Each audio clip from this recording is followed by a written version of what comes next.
All right, I'm already super excited to be speaking to a very, very special brother of mine, dare I say, friend only, yeah, Nice. that talk conversations on important topics. So rather than me introducing David Long, name, but not the being, why don't you, David, introduce yourself and tell us who you are?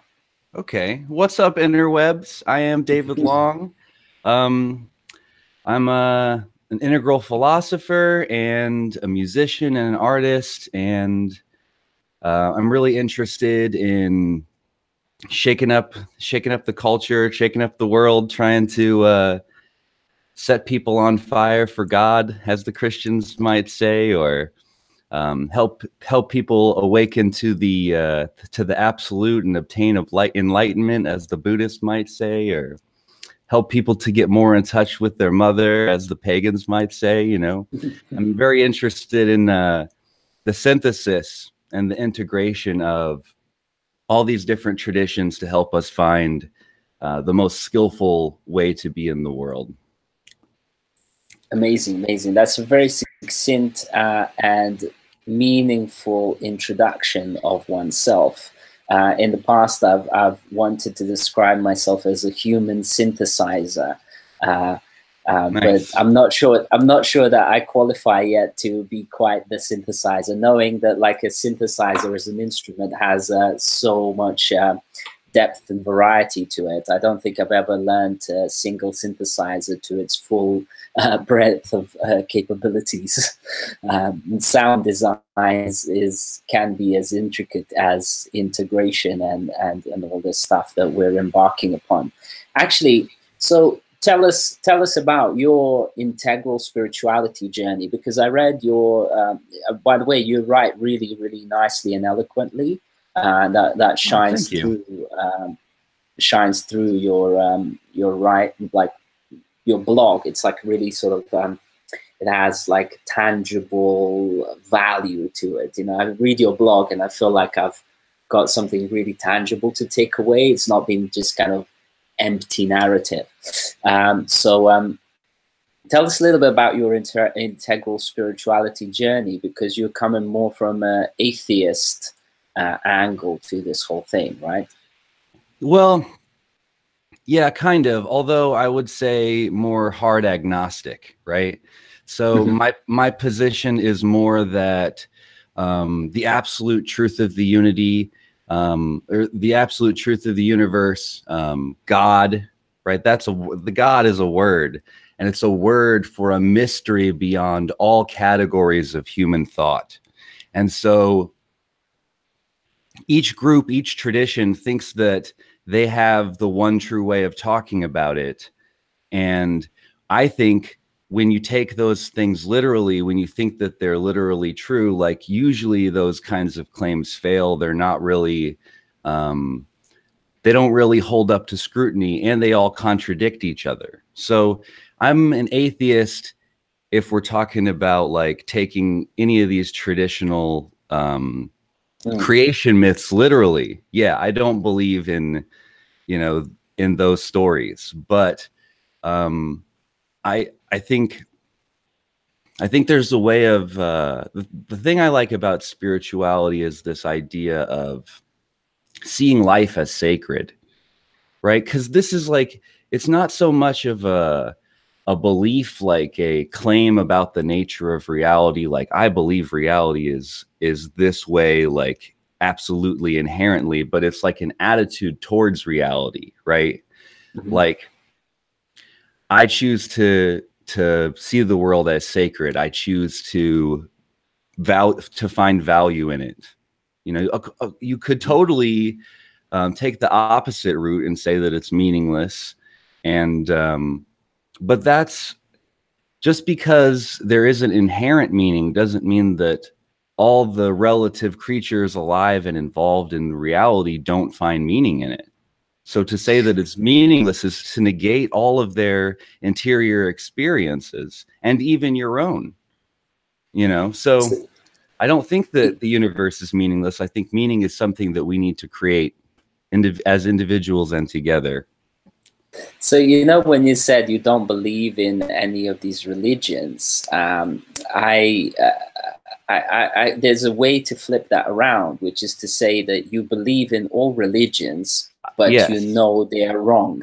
Yeah. They're all right in some ways, and they're all wrong in some ways, especially where they claim exclusivity, like they alone got the truth or something like that. So it's like Alan Watts said, any belief in God is a sign of lack of faith. I like this. Something in that same kind of vein is my favorite teacher, Joseph Campbell. He says that your ultimate name, concept, and image of God is your ultimate boundary from God, because it becomes like a mental idol. You wind up worshiping this limited concept in your head instead of really being in awe of the mystery that is life and reality. You know, a lot of these people who are theists, they think they have it locked down, and I think they have valuable stuff. You know, like spiritual, all these different kinds of spiritual practice, of course, are valuable, but are they critical enough about their understanding of reality? You know, I believe in balancing like what poetry and rationality, what I like to call the cup and the sword, right? So it's great to be able to find the poetic beauty and the value in all these traditions.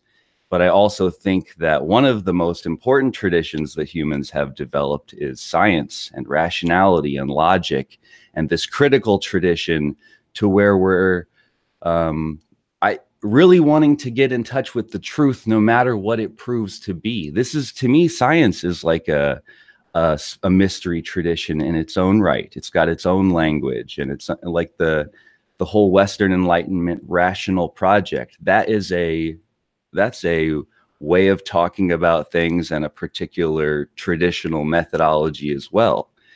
So you got to harmonize that along with all of these other traditions. And once you get them all to harmonize with each other, then you're really getting at a healthy view where you're able to take the best from all traditions and also, you know, cut out the bullshit. Get the diamond from the dunghill. So how does then, like, I remember like working with a very, very smart information architect friend of mine, you know, who had like a really funky hairstyle, you know, lots of gel and all that stuff. And I said to him, "What is that? What's that hairstyle? You know, what is this style of?" And he said, "Oh, I'm a big fan of psychedelic rockabilly." So that psychedelic rockabilly sounds similar to hardcore agnosticism. So how does a hardcore agnostic go into becoming an integral spiritualist? Well, that's actually what originally attracted me to integral theory. Like my favorite teacher, Joseph Campbell, he's basically taking an integrative approach to comparative mythology. He was kind of the one who taught me how to see all of these traditions, all of these languages, all of these symbol sets as poetry, and how to find the universal themes as well as the way they appear in different cultural costumes. And then I hear Ken Wilber talking about this kind of pre-trans distinction, what it is to be transrational. And he says that he gets the idea from Joseph Campbell and that he's basically just talking about it in developmental terms, right? In terms of the development of the rational line. There are pre-rational ideas, which are magical and mythical. And then the rational stage develops, and then they also take them literally and want to prove that they're literally wrong, right? And so you have these two groups arguing about it, like in the way that Michael Dowd says, like you have these groups arguing, like is Uncle Sam really real, or is Uncle Sam's not real? It's like, no, Uncle Sam is a symbol. Uncle Sam is a metaphor. It's a personification of the United States. And so and even within the traditions, there are the people who came up with these things are clearly writing mythology. They're clearly writing allegories and poetry and stuff. It's even made pretty explicit, depending on what tradition we're talking about, that the words are not the thing, and that the thing is found in the real experience of God, not just in talking about it. So one of the things that I've spent 15 years of my life doing is design, and specifically user experience design or experience design.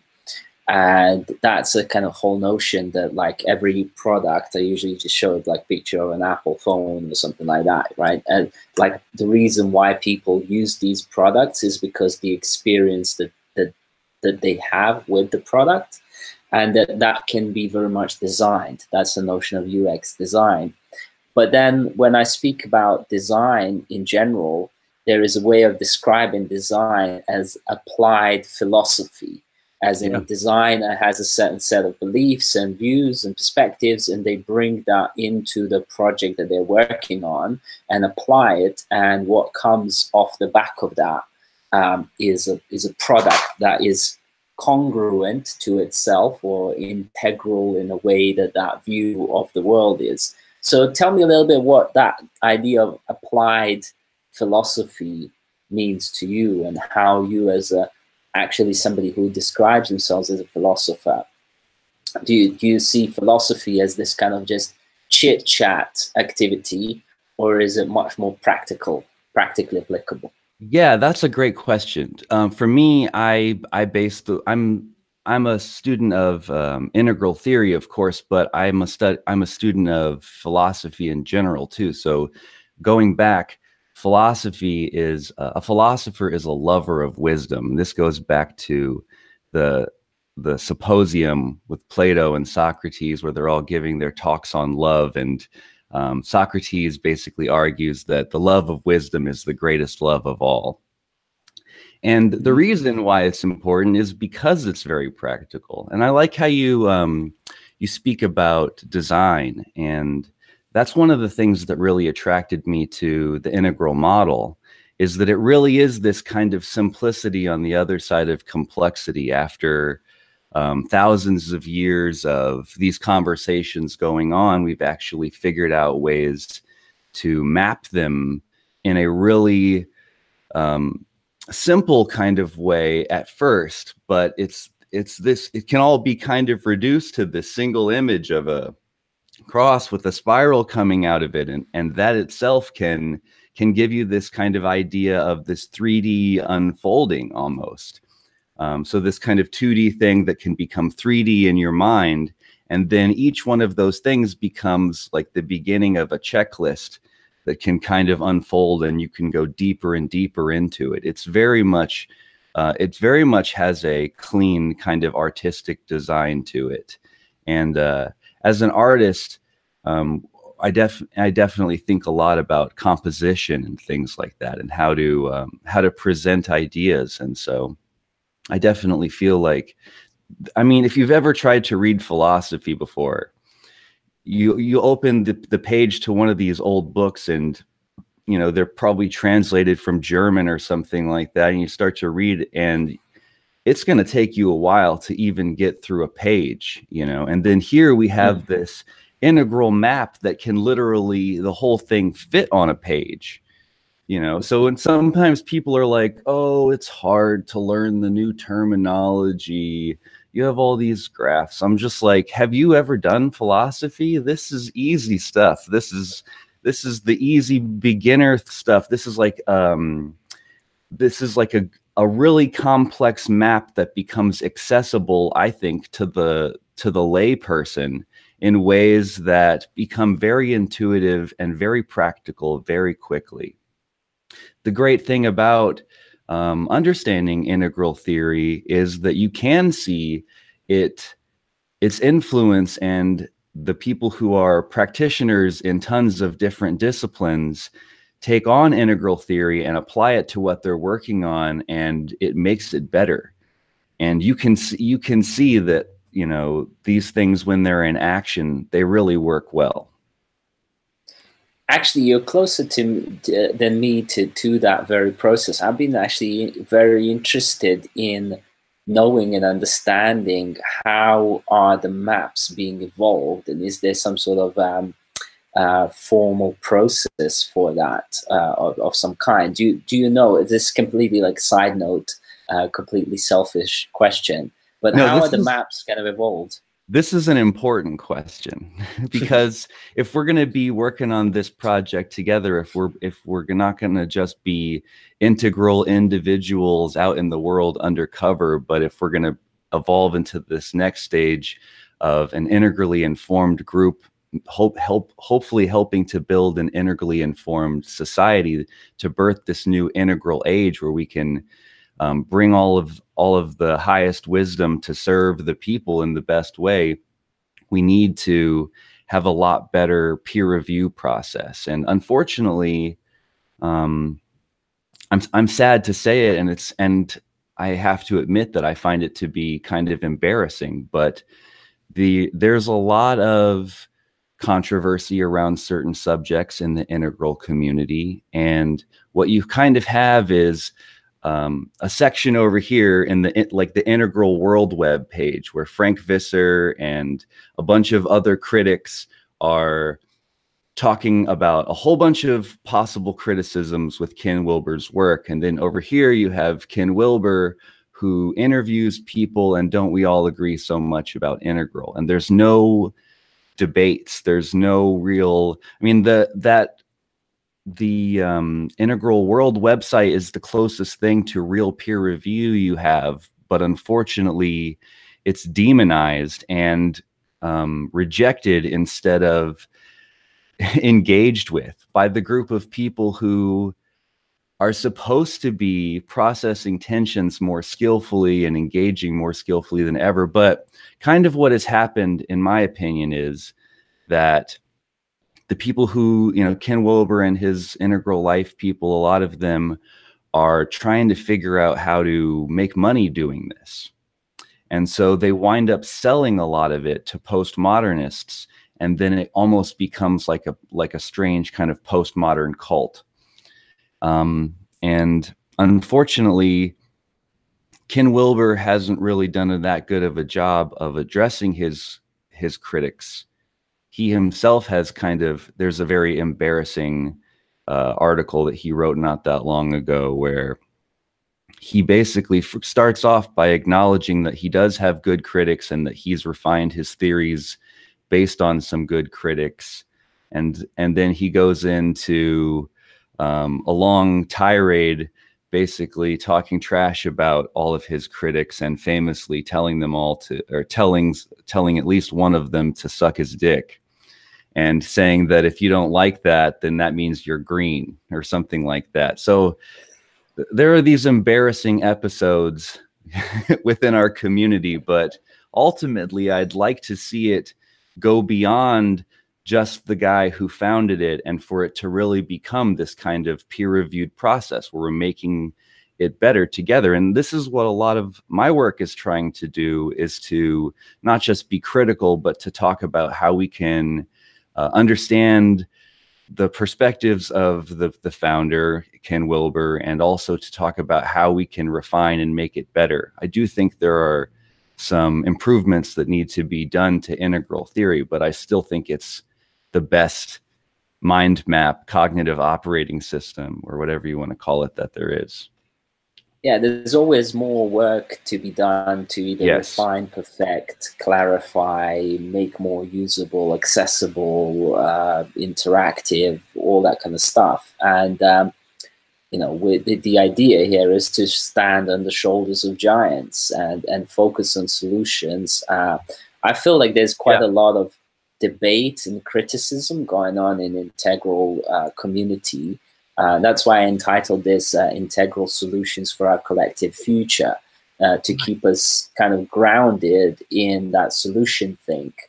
I think that in design, we sometimes say there's the first part of design is this kind of discovery part, which is around discovering the right thing to build. So build the right thing. And then there's a second part, which is more focusing in on the solution, which is called design the thing right. So you first design the right thing, and then you design the thing right. So there's this design for the problem statement and design for the solution.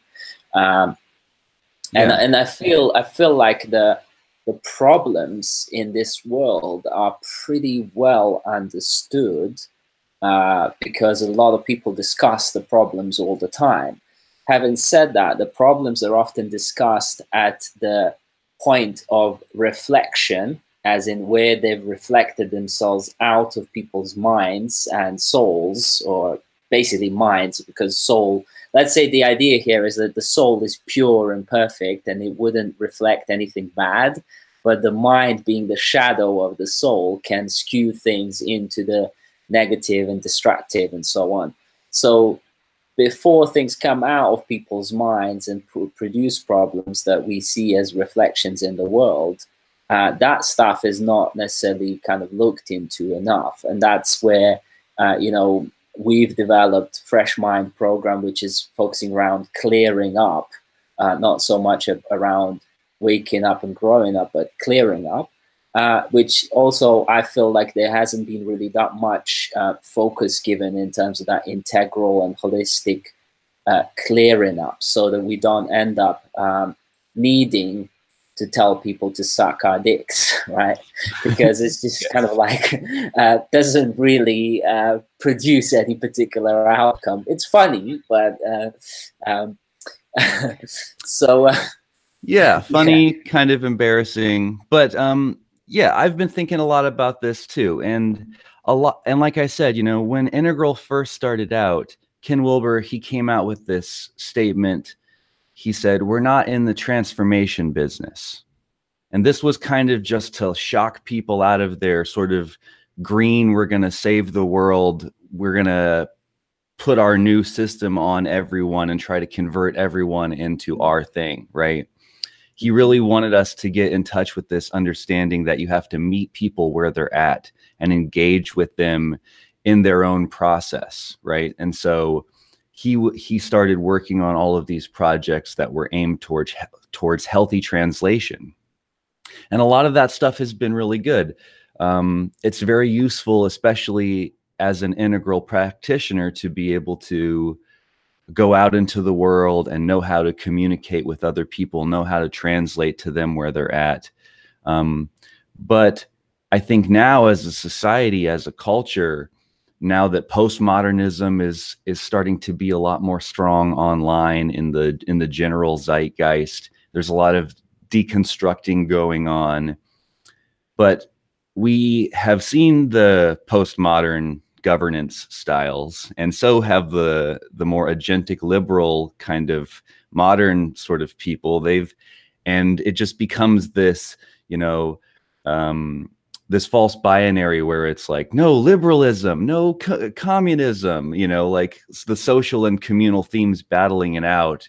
And I feel the next solution really comes at this synthesis, this transformative synthesis of collective individualism, where we're kind of moving towards that. We'll have these new decision-making processes for the new integral age. And I think a lot of it will actually be about programs and design and applying our integral governance practices through the internet, right? So are you familiar with holacracy or anything like that? Absolutely, yeah. Okay. Well, sorry, I got a message. I'm gonna turn this off so I don't see that come up. Yeah, so there are some other versions of holacracy too, which is really about not seeing criticism as a bad thing, but as seeing it as a potential for us to be able to refine and grow and change and make things better, right? So it's all about trying to skillfully process tensions. And not only do I feel like, you know, did you see my talk with Rob McNaughton recently?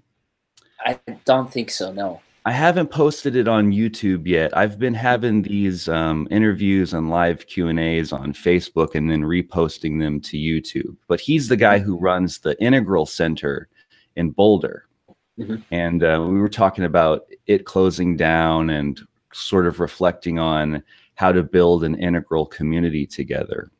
And I was suggesting to him that the next kind of 2.0 of this thing is figuring out the handbook, figuring out how to bring it online, to have a website, so that way we can plug all these things in and give resources and build it as this kind of actual movement. And in that same place where this movement is happening, that's where these debates should be happening. That's where we should be systematically bringing our conversations online and figuring out how to map those different conversations and really come to solutions and build together, build these kinds of new ways of processing these tensions and building the better map and refining at the cutting edge.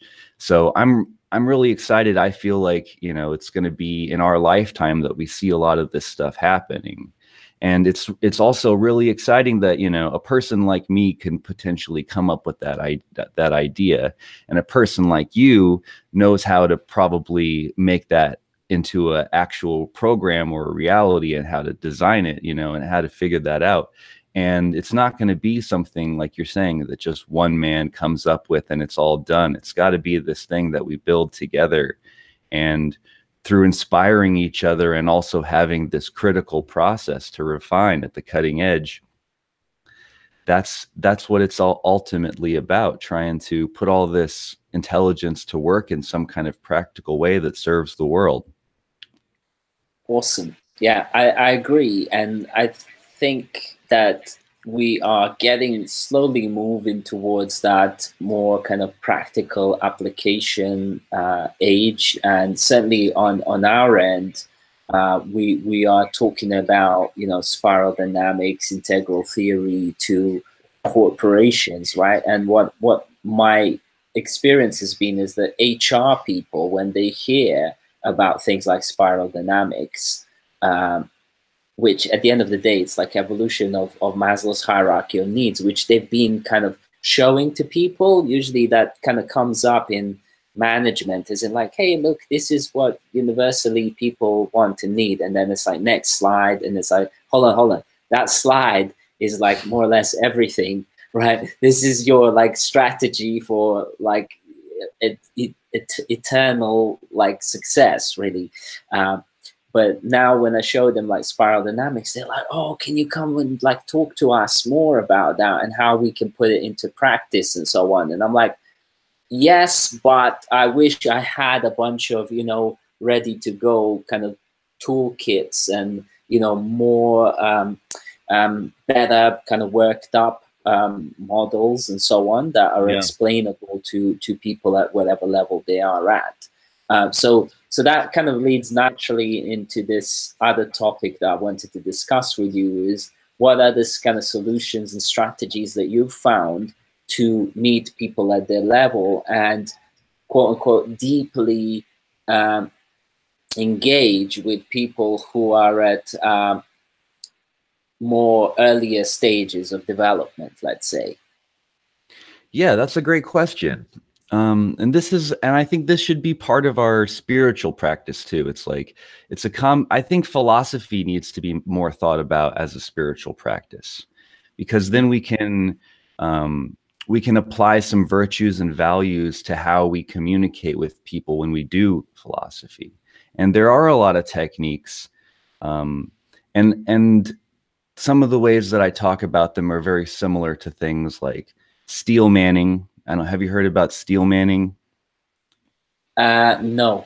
It's the opposite of straw manning someone, okay. Right? Where like the idea of the straw man fallacy is that instead of arguing with the person who's actually in front of them, you fight some kind of straw man or some test dummy that you've been practicing your moves on, and it's not the real person in their arguments. So the opposite of that is this idea of steel manning, which means that you start by making sure that you understand the other person's criticism. So you take time to really, before you ever offer any kind of criticism, to make sure that you got their thing right, and even to potentially say what you like about it, what you value about it, and restate it to them in a way that, you know, it demonstrates to them that you understand it and you can see what's good about it before you ever even start to criticize it. You know, you have to let them know that you see them, that you see their value, that you understand the project. So, for example, if I always start from the inside, you know, like if I'm talking to a Christian, I'm not like, well, I'm an atheist. You know what I mean? That's like a good way to set them up to already want to not like you and dismiss what you have to say. I'm a Christian. Let me tell you what it means to me to be a Christian based on the Bible. You know, there's this part in the Bible where God talks about separating the goats from the sheep and casting out the ones that they never knew. And they're like, but Lord, Lord, I prayed a million prayers and I went to church every Sunday and I cast out demons in your name. He's like, yeah, but when I needed a place to stay, when I was hungry, when I was in prison, you know, when I needed you, you weren't there for me. He's like, but Lord, you never came or I would have helped you. It's like, no, if you don't see Christ in your brother, then you don't know what it is to be a Christian. Get away from me. I never knew you.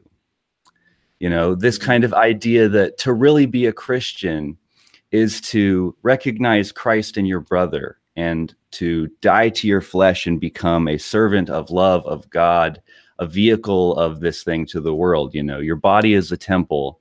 You're supposed to pick up your cross and die to yourself and live for God daily. That's what it is to be a Christian. And yeah, that's why I remind people, like, because like a lot of us that have been doing a lot of integration work and have gone quite deep, both in ourselves and everything else, there is a potential to develop that kind of like even bigger ego, right? That looks at other people as lesser than us, and then I just kind of chuck it over to, because a lot of us said like, oh, you know, we want to be more like Jesus Christ or, you know, some of the prophets and so on. But then I say to people, like, remember that also Jesus Christ was like washing the feet of, you know, homeless people and, you know, wasn't kind of complaining about it, you know, that was part of the, of life as well. So, yeah, Christianity is about love and service. And if you say that to them, they both probably don't like a lot of Christians, right? There's even within the Christian community, a lot of the things that people don't like about Christians, other Christians also don't like that about Christians. And they'll, you know, so this is a way to not only demonstrate to them that you know what it is to be a real Christian, you know what I mean? But it's also rooted in the Bible, so it demonstrates that you know Scripture, and now we're speaking to each other on the same page.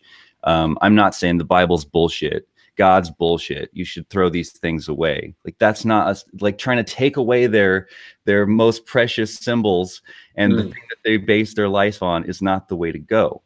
I want to engage with them in the context of this shared resonance around the values of this tradition and talk about how you can be a better Christian, right? And that might mean studying your history, maybe not taking the Bible so literally.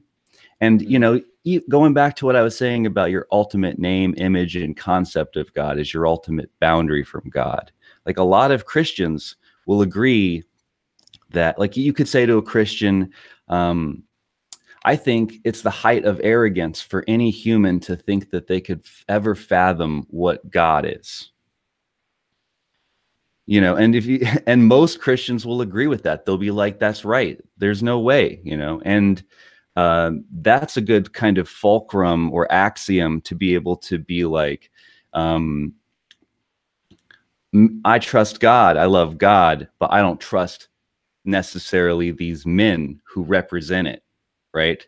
And then the Bible is written by these men, right? And so then that allows that to be questioned, and then you can start to maybe dig into different contradictions and the history of the tradition. I think this is a much better way to, from the inside, shake up their worldview a little bit and get them to reconsider and rethink about some of these things without trying to take it away from them, without telling them that they're wrong. You know, you're just talking to them about their tradition and helping them to maybe reconsider their view and get a more nuanced view. Because there are integral people who are mostly Christian practitioners or mostly use Christian symbolism. So there are super mature versions of these traditions, and you can help to get someone to even move from like a, you know, a blue or orange Christian to a green Christian. This is possible, and that's progress. Yeah, it's I'm actually Muslim myself, but Okay. I'm not like a practicing Muslim, and I've never actually really read the Quran fully. But I often have like a conversation with like little imams and stuff, because I'm originally from Bosnia. So I have conversations with imams, and recently I said to one of the imams, um, you know, how are you working on yourself, you know, on your self-improvement, self-development, self-discovery, all these kind of things. And I said, isn't like, let's say if Prophet Muhammad, peace be upon him, was able to speak to God or hear the God's message in the way that, you know, he did, wouldn't that be like something that like all of us Muslims would be wanting to tend towards and be able to unlock that kind of superpower? And he goes, so that we can directly hear God speak to us, right? And he goes, oh no, then we'd all get like a completely different messages. And then he rolls back on himself, goes, no, no, oh, actually, we would all get exactly the same feed. And I said, yeah, like in a fully experiential way, right? So there would be no confusion as to what is what, right? He goes, I never thought about that. And I kind of just left him with that thought, you know, it's like, there you go, contemplate on that for a bit There you now. go. Uh, That's some yes. that's great, man. That's some good ninja moves, because what we actually see is that people all over the world have experienced God, and they all come back and try to talk about it in different ways, and that's where all this confusion is happening. So instead of these messages and these experiences of God coming back and bringing us all together and helping us to all live better, it's actually become really divisive, and lots of people have died over it. It's so, you know, I think this actually reveals the main flaw in the methodology of spiritual people. They all talk about they believe because of their personal experience.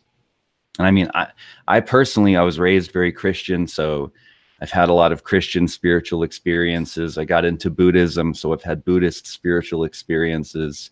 I've taken psychedelics, so I've had psychedelic experiences.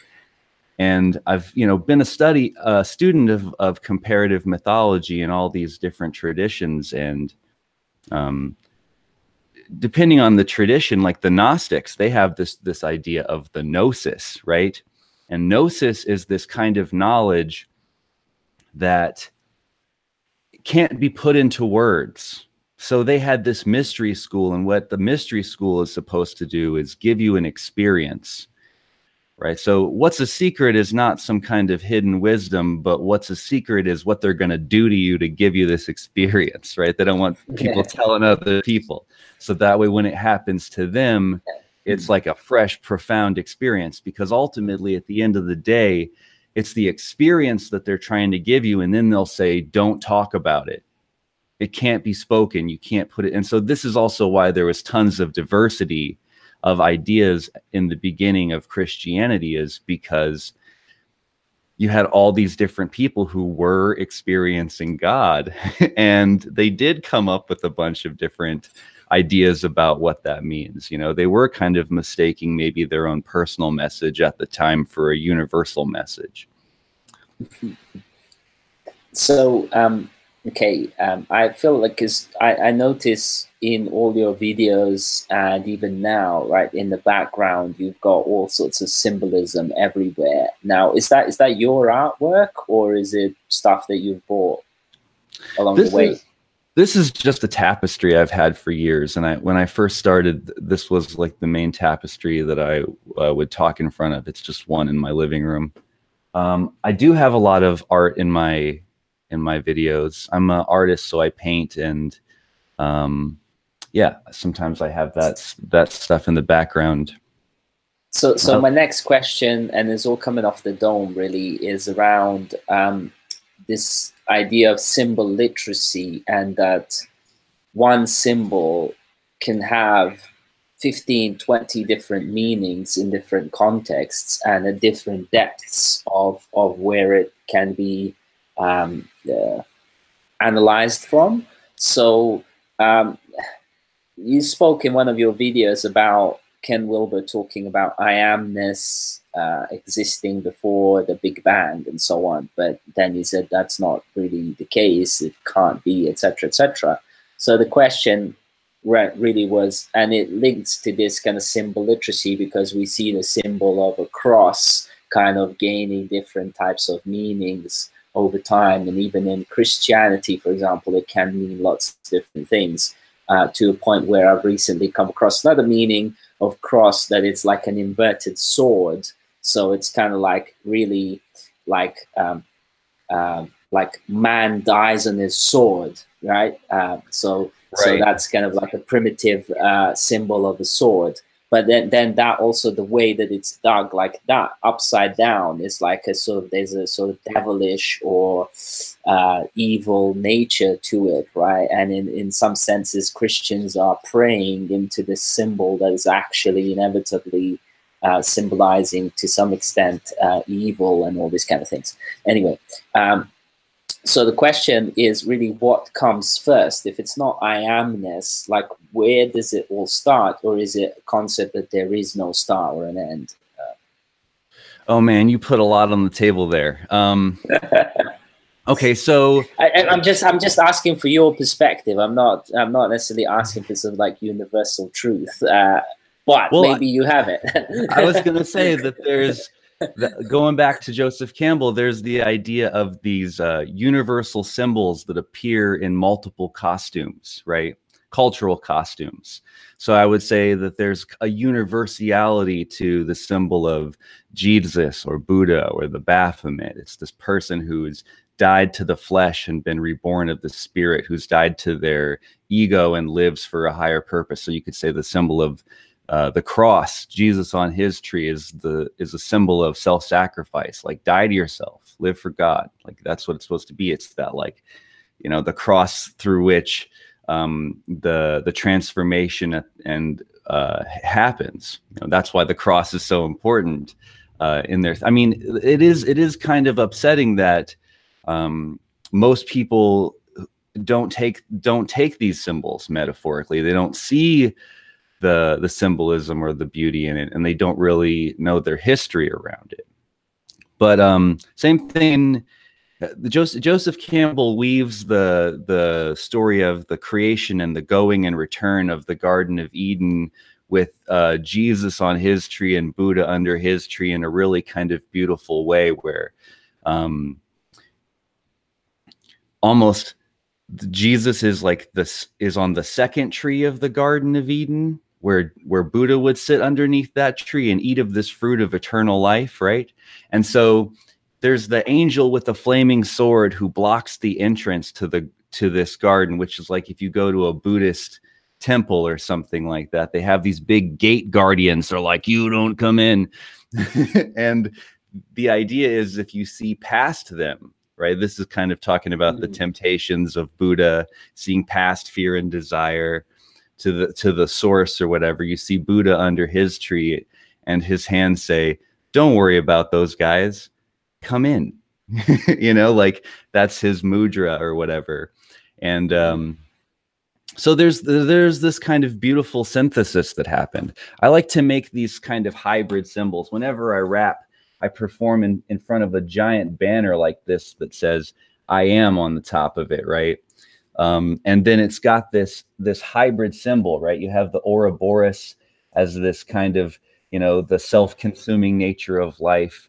And then but on the very back, there's all of this stuff is coming out of the flower of life, which is kind of like this Fibonacci sequence, all out of the circle, all out of the void, kind of an infinitely fractaled pattern of the fabric of reality, right? And then you have these different inflection, these different cultural versions of both unity and duality, right? Yin and yang. They're two, but they're one. They're interconnected. You have the blade and the chalice of the Star of David in the back, right? The Abrahamic tradition included there.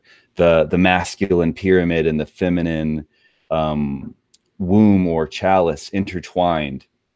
And then the pagan cup and the sword also intertwined. If we were talking like your like binary code, right? You have ones and zeros, and if you look at like the on-off switch on your remote, it's the 1 and the 0 intertwined.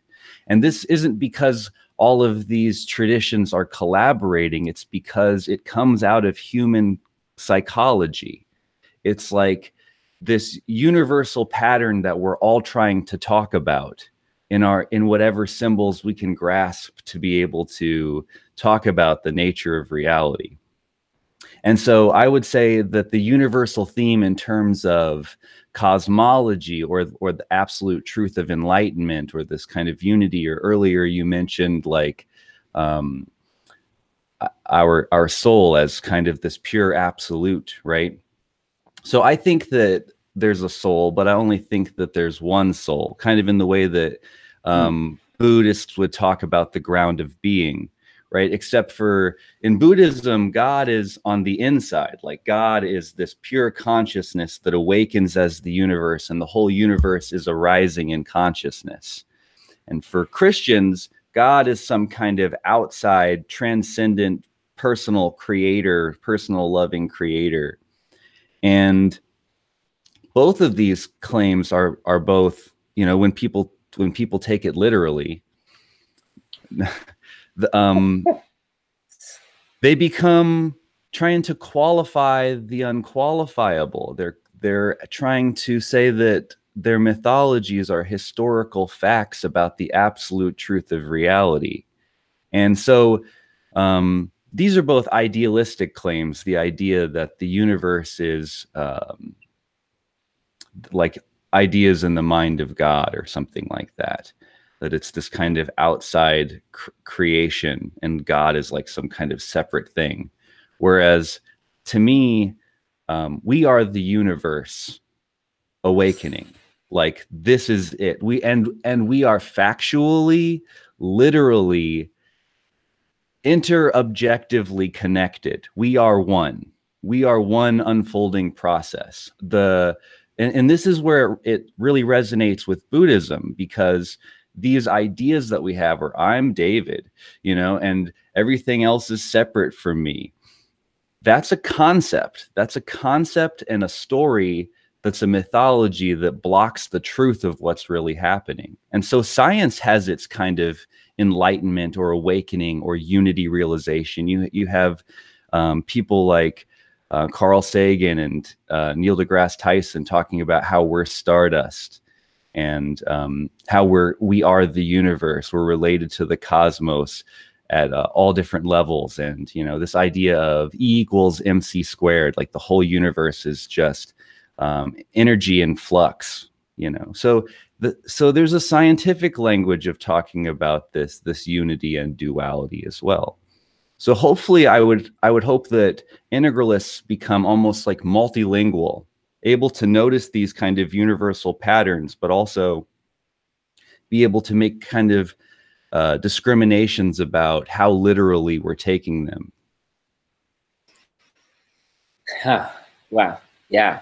I would maybe want to add one more thing on top of that. So I was saying that idealism is this kind of mythology Whereas there's a difference between materialism, which is empirical reductionism, right? Like trying to reduce everything to just its, and this idea of emergentism, where consciousness is an emergent property of the universe, right? It's this thing that's grown out of the universe. And so it includes all four quadrants. And also the claims about how far back and down consciousness goes, those are objective fact claims that we can measure and come to some kind of, we can try to figure that out. Whereas these claims about the absolute truth of reality and consciousness before the Big Bang, those are kind of unfounded, dogmatic claims that could never be tested or proven. All right, so that segues in perfectly into the center or locus of rotation and how that affects our overall perspective on things. So I think this is described as locus of rotation, where even if you're like integral or holistic level, at this that sort of integral holistic stage, you still have a certain stage from which you like to operate, or where your center of gravitation is. So my question to you is, I've been thinking about this a little bit, and I feel like I'm rational in my center of orientation, or gravitational focus, but I feel that that's happened in the last couple of months, and previous to that I was being kind of integral in my center of gravitation, and through that I was quote unquote suffering because I was trying to project my integral thinking onto everyone, and I was finding it quite frustrating. And then when I came back down to operate from rational level 5, I found it a lot easier to kind of just day-to-day life, not forgetting the integral thing. But so my question to you is, have you thought about this, and to what extent do you think that it is possible for integral people to still operate from certain, perhaps even low levels, from, like, you know, level 3, level 4, whatever. I'm using the word level, it's a fallback, easier than stage. But from those kind of modes of operation, so to speak, as a primary way. What do you think? This very badly formulated question, but I think you get what I'm saying. I like it because what you're talking about doesn't see these levels as hard and fast. Too many people see us as being like on a stage on the spiral, and not like the spiral is within us. We transcend and include these stages, and it is very much like Maslow's hierarchy of needs. And maybe you might find yourself at different kind of altitudes throughout the day, depending on what the circumstances call for, or how you feel in them, or whatever. So I like where you're going with that as a start. I feel like as an integralist, you know that there are values on every stage, and to some extent you do wind up being kind of undercover in the world a lot. That's why it's so refreshing when you can get around another integralist and it's like, oh, finally we can just talk, you know. Like I don't know, at least I spend the whole day basically like either in some kind of like meditative practice where I'm trying to decide what to put my attention on, or like in some kind of communication, like filtering and trying to figure out what's the best way to really communicate with you. You know, so many people, they have this idea of I am this myself, this is me, and how would I react to this, you know? And it's like, I want to do me in every moment, you know. Integralists are like, there is no me. How can I make me good for you in this moment? You know what I mean? And so that might feel sometimes like, well, let me go back down to blue for a second. Let me get in touch with some of the healthy stuff that's going on there. Let me try to speak your language and get into the groove of where you're at a little bit, and be able to maybe figure out where your limits are and where your strengths are, and how to engage with that. And I mean, I do think that I get to use my rational stuff a lot more than my poetic stuff. I do wind up using my sword a lot more, probably just because there's so much stuff that requires criticism, you know. But yeah, I do think it's part of the practice is not to just go in there and surgically chop everything to bits, but like I'm saying, to figure out how to really connect with the person that you're talking to. People who are more mature, people who are at these kind of rational stages, and who are actually healthy in the more postmodern stages, are a little bit more open to like more direct kind of criticism. You don't have to be quite as like undercover and skillful. You can be a little bit more blunt and argumentative, which is kind of nice, especially when you know that you're not, that the person that you're talking to is not getting their feelings hurt. You know, it's just like, it's okay that we don't agree, that we're arguing. And I don't need to take it personal unless it becomes personal. Like, there are some people out there, and maybe a lot of people don't know this on the internet, but there are some people out there who have this kind of capacity. And it can be great to just get in there and have some sword fights and really try to figure out what the truth of this stuff is. Like, I do enjoy that, but I do wish that my community was a little bit more healthy with some of the symbolism, literacy, and poetry, and we could more comfortably kind of talk about religious symbolism without having to be like, do you really mean that is literally true, or are you talking poetically right now? You know? So here is an extra bit that I didn't include in my original bullet points, but I've been listening to quite a bit of this guy called Sevan Bomar. I don't know if you've come across him, but he talks about the astral realm quite a lot. And he's like actually one of the best symbol guys that I've ever come across. You know, like the best symbol literacy guys I've ever heard, he is like 100 times more. It's like, oh really? My God, this is like, yeah, like really, really, I want to speak to him, you know, talk to him as well. So Sevan Bomar, like, for example, it says something like, one of the things that ended up confusing humanity was the introduction of zero, because like it goes, then the numbers go from 1 to 0, and you get this notion of 10, which is tin. So you get Tin Man, which is like 1 losing itself into the 0 all the time, and you constantly lose yourself in metaphysical sense, right?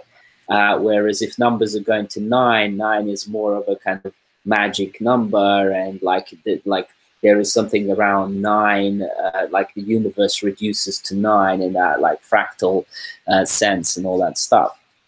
So as soon as we introduced 0, that was kind of disbalanced and so on. Yeah. So it talks about a lot of these kind of metaphysical concepts through symbol literacy. But my question to you was, because you showed the Star of David, there is the notion there of male and female, but it's also as above, so below, the right. Enochian black and white magic, which is a big sort of concept within integral theory anyway. So my question to you is, to what extent have you been thinking and considering about the idea here that the spiral dynamics is, once you get into that, like, if it's like Maslow's hierarchy of needs, it would be like a pyramid, right? So you get to the top, you self-actualized, but then the idea there is that this self-actualization point on top is like a vortex to the astral realm, and like being really able to explore the above, which is as below. So I'm about to write an article called As Below, So Above. Basically the idea being that as we self-actualize, that's like the starting point for exploring the universe fully. What's your thoughts on this? Maybe Ken Wilber would say, as above, so below me.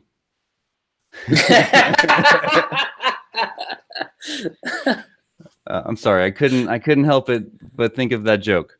Okay, so I think that again, there's a metaphorical truth to this. Like, and this a lot of this goes back to what we think the astral realm is, what we think the bardo realm is, what we think the collective unconscious is, and how all that works, right? In the context of an idealistic worldview where like think of like Plato's cave, right? And like this like idea of Platonic idealism where the metaphor is that the world that we normally see is just like the shadows on the cave, right? And the thing that's real are these Platonic ideals or these kind of archetypes. So in his kind of worldview, reality itself is not the real thing. Like it's just these kinds of like the ripples on the surface of the water or whatever. But so when you say reality, in this case, you're talking about observable reality, not reality with the big R as in absolute everything. It depends on the worldview because I'm talking about both depending on what we mean. Like what do we yeah. So like I'm talking about like yeah, reality as we know it, right? In the idealistic view is not the real reality. It's like this world of illusions that we need to wake up out of to get into these more kinds of archetypal realms and into this kind of true being, you know. And there are like, you know, very similar ideas in like Tibetan Buddhism with this Bardo realm, where the idea is that when you die, you move out of this kind of world into this world of these different archetypes and symbols, and then if you wanted to, you could battle back to source and dissolve into, you know, to absolute unity, or you could like take another birth and like navigate through the Bardo and find a way into like, I don't exactly know how that works. No, that's that like this time last year that wouldn't have made any sense to me whatsoever, and now it makes absolute sense.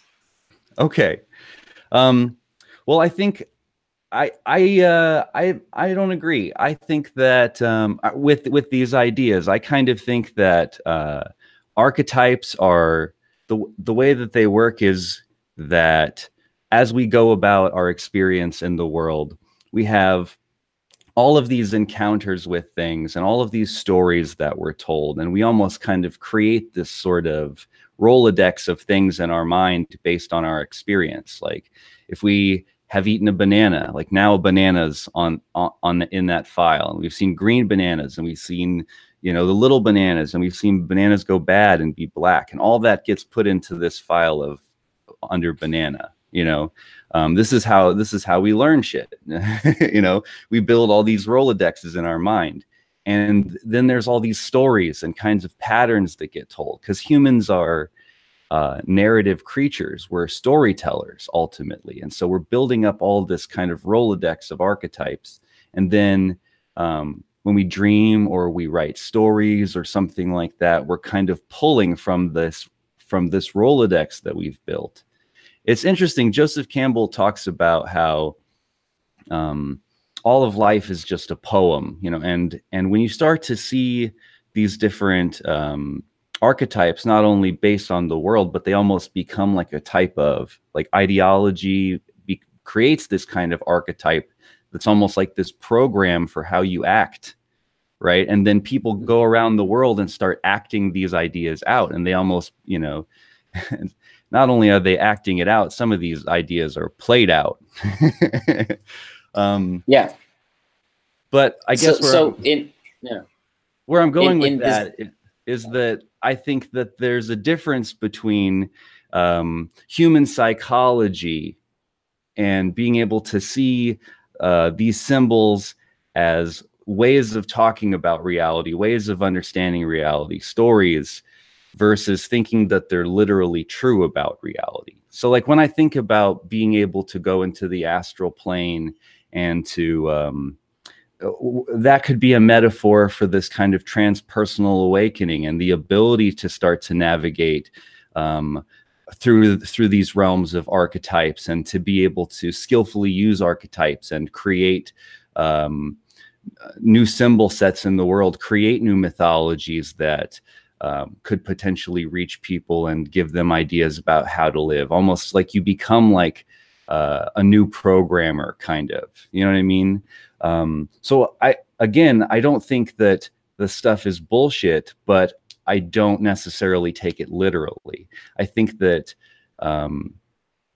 even like things like numerology and stuff like that, you were mentioning like 0 and 9 and stuff like that. Numerology is super interesting. I've definitely, I had recently had a friend school me about numerology and how it relates to the higher arcana of the tarot. And I found that to be really interesting, and relating that to like the Enneagram. And so you can start to weave together meanings, especially like this is what happens especially in like the early stages of what we call vision logic. There's early stage vision logic, mid stage vision logic, and late stage vision logic. At the earliest stage, we're starting to see all of these different symbol sets and take all of these different ways of talking into account. We're not just stuck necessarily in our one system, but a lot of what happens are you can get into far-sighted mishmashing, right? Where you go, oh, this looks like this. And then you put these two different things from different language games together and you create this whole new thing. Like, I'll give you an example of that, right? Like a very common one is the idea of the witness in Buddhism, in that symbol set, and the idea of the observer effect in quantum physics. So witness, observer, they sound kind of the same. And so New Agers put these two ideas together and they come up with this new idea, like we can affect consciousness at the Planck scale of reality, when this is not what necessarily either one of these traditions are talking about. That doesn't really align with scientists' idea about what the observer effect is really about. So that's one of the dangers, is that at this early stage of integration, there can be kind of this far-sighted mishmashing, this kind of clusterfucking of symbols together and there can be a lot of real resonance around it, and it can be interesting, and there could be even like meaningful poetry that you can take out of it and apply to certain situations, you know, around numerology and tarot cards and a lot of those kind of things, like especially tarot cards, I really love as like a Rorschach kind of tool to be able to weave together these patterns of meaning and to be able to talk about your life and your experience and what might be going on with that. But this next mid stage of vision logic, we start to integrate diversity with discernment. That's what integral is about, is to be both like, okay, well, what's the poetic value of this?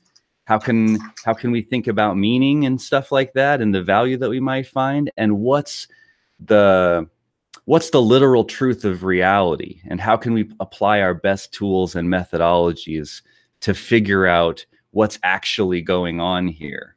So being able to hold both, that's I think the cup and the sword, to be able to keep the meaning and to keep the poetry and to use it skillfully and to be able to figure out what's going on in reality and be rigorous and to actually separate the passing from the eternal, or the truth from the bullshit.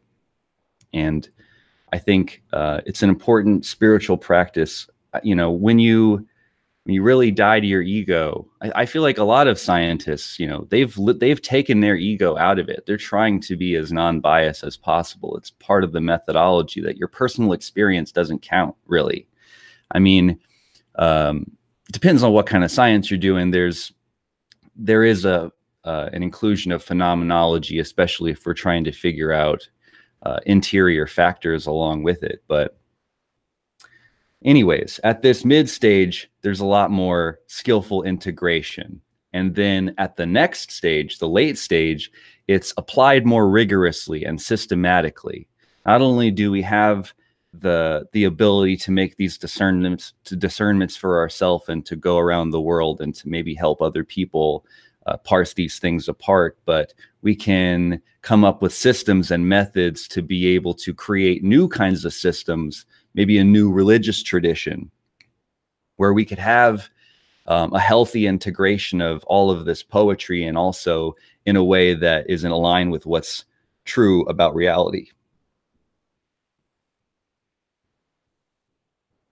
So when you talk to your friend, you should ask him about his methodology for integration, because to me, a real skillful integration of mythology is like they're both going to be making this pre-trans distinction, where we're making the distinction between is it literally true or poetically true.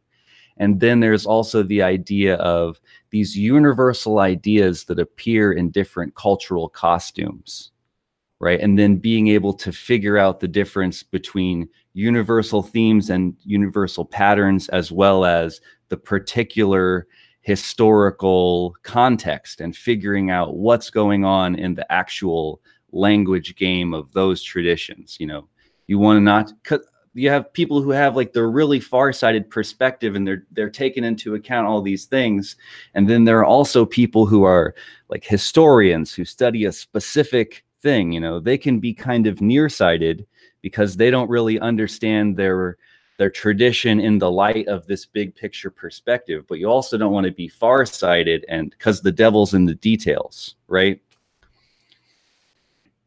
Right. So I'm going to say something to you which I've never said before, and this is kind of off the dome, but this is something that I'm just in my spare time pondering about, which is the idea that there are metaphysical truths. Okay, there is mental truth, and then there is the physical truth. Now, something can be potentially metaphysically true, but the mind, the human mind, is some sort of quantum computer which is potentially wrongly set up, can see something different as true, and then physically what reflects itself in observable reality can then still be different. So then that metaphysic, mental, and physical incongruence can be so tricky to navigate and unify that people can go completely mad at any level, physically, mentally, and metaphysically. Yes. Okay. Yes. Unless you've unified all those three realms, which theoretically can be mapped to soul, mind, and body. Yeah. And I don't know if you've watched my integral epistemology video, but I think you're touching on all the main aspects here, right? I would use maybe a little bit different language around it. Like I would say there's the absolute truth, which could be both like the big T ultimate truth, like what you're saying, this metaphysical truth.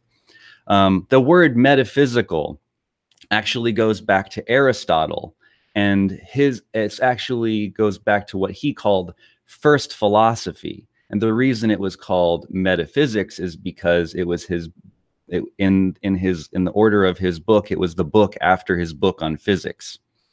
A lot of people take the word kind of literally, and they say metaphysical, like beyond the physical.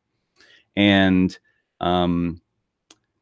in philosophy, metaphysics are these different branches of philosophy: ontology, epistemology, and cosmology. So cosmology is like, how did it all come to be? These different origin stories. Ontology is, what is it? And epistemology is, how do you know? So integral methodological pluralism is this kind of integral epistemology, which wants to take into account all these different levels that you're talking about.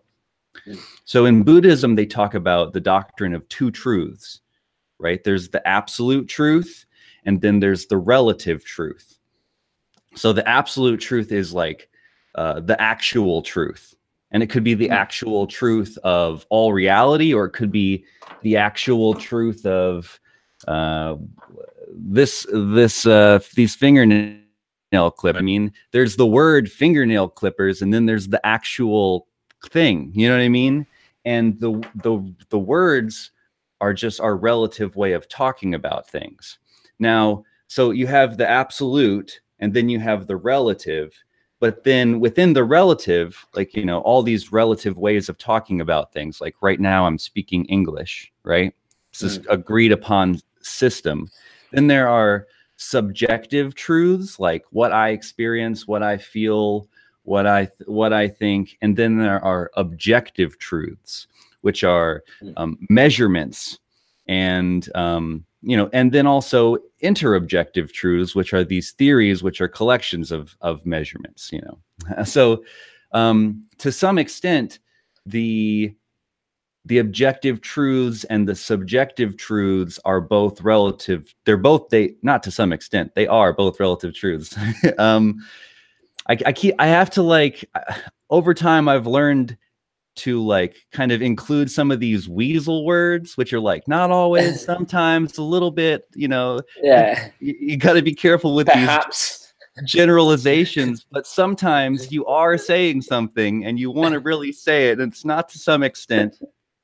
Subjective and objective truths are both relative types of truth, and they both have their different methodologies, and for the most part, objective truths are a lot more reliable and trustworthy when it comes to knowing about the truth of reality. So Ken Wilber has this great saying where he says, any kind of translation of an experience that you have says more about you and your stage of the development than it says about the truth of reality, right? So that absolute truth, that ultimate truth, I would say, is a mystery beyond all categories of thought. And all we have are these categories of thought. It's these relative tools. It's always the finger pointing at the moon. And don't get stuck in the finger. It's the map, not the territory or whatever. But some maps are better than others. And so we want to be able to include both the Eastern and Western Enlightenment project. You know, in the East, as soon as you started naming everything, that's when you got caught up in this illusion of separateness, right? That's when you started separating yourself off from the absolute. But in the West, we want to understand how all the parts relate to the whole and come up with the best, most skillful maps. So one version of enlightenment is to see past the maps, and the other version of enlightenment is to build the best maps. So that's how we transcend and include, right? We want to both know that the map is not the territory, but also come up with the best maps and have the best maps. Amazing. So I'm conscious that, you know, time is flying, even though it's a construct of our mind. One last thing is coming from, again, Sevan Bomar, and something that's resonated with me quite in quite an interesting way, to the extent where I've started saying that somewhat. So I want to sort of bounce it off of you and see what you think. But okay. Sevan Bomar says, all is self. What do you think of that? Yes. Well, it's very much reminds me of like the Upanishads. That's kind of like what they say, you know, the all is Atman, or all is this ultimate self. And that's kind of what I'm saying when I think that there's this one soul. You know, I think we're the universe in flux. We are this one thing. And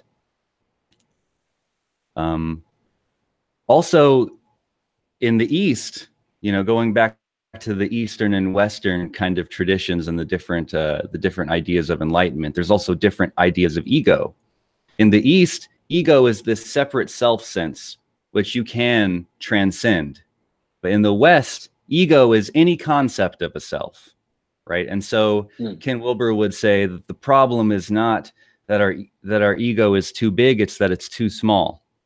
It needs to grow and identify with everything and get in touch with this ultimate self, with this absolute truth of I and the Father are one, or all is one, or we're all a part of we are all the hands and feet of nature, all the, you know, this kind of evolutionary spirituality where I am the cutting edge of evolution right here and now.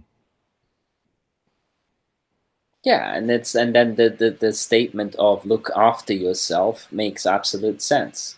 Yeah, and this is like, you know, the best version of narcissism. Yeah, and it's like that looking after yourself requires you to have eyes on the back of your head because, you know, as you pass, you need to look after that. Yeah, and I really do think that part of this kind of higher evolution is to kind of transcend this concept of self and really to make yourself into kind of an art piece that's ultimately going to be designed at figuring out how you fit into the bigger picture of how you can be working on this, the great work of enlightening the world or changing the world, helping people, as well as in each particular moment with each particular person, how can I create myself in the best way to be what this person's going to need for me? And so really then you kind of do get over yourself and your life becomes this kind of practice of service, this kind of spiritual practice to really engage. And it's not just about me or what I want. It's because me or what I want is already dead. I don't even believe in that anymore, nor do I really care about it. The only thing that really makes me of any kind of value is rooted on what I bring to the table. You know, from a very utilitarian kind of perspective, you could say, you could do like a cost benefit analysis. And I think people should really consider this. You know, think about your footprint in relation to what you bring to the table. And are you worth it? Be worth it. Be worth it. All right. On that very note, I think that's a perfect point to end it on for this episode. Trusting that we'll have another bunch of conversations going forward. So, David Long, thank you so much for conversing with me. And we've linked to your channel on this video. So for everyone who gets to this point and before this as well, check out David's amazing presentations and teachings on integral theory because they're very, very good materials and very informative. In fact, some of them I've seen a bunch of times because it's that kind of referenceable. So nuances discussed in there and very important distinctions to be made. David, my brother, thank you so much. And let's keep in touch going forward. Thank you so much for inviting me. I'd love to come back anytime, brother. Peace. Awesome. Awesome. Thank you. Bye-bye.